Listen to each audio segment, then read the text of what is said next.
క్రీస్తునందు ప్రియమైన దేవుని బిడ్డలారా, ఈనాటి దేవుని సందేశం, దేవుని యొద్దకు రండి, అప్పుడు ఆయన మీ యొద్దకు వచ్చును. పాపులారా, మీ చేతులను శుభ్రం చేసుకొనుడి. ద్విమనస్కులారా, మీ హృదయములను పరిశుద్ధపరచుకొనుడి. ప్రభు దృష్టికి మిమ్మును మీరు తగ్గించుకొనుడి, అప్పుడు ఆయన మిమ్మును హెచ్చించును.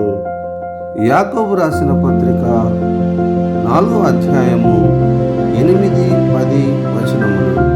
ప్రియమైన దేవుని బిడ్డలారా, ఈ వాక్యమునందు పాపము చేయుచు ఉండువారలారా, మిమ్మల్ని మీరు శుద్ధి చేసుకోమనియు, ద్విమనస్కులారా, మీ హృదయమును శుద్ధి చేసుకోమనియు ప్రభు ఈ ఉదయకాలం మందు తెలియజేయుచున్నాడు.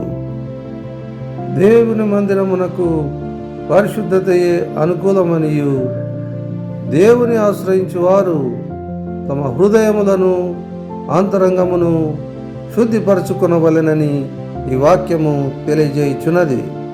దేవుడు మన పాపములను పరిహరించి మనలను అంగీకరించునుగాక.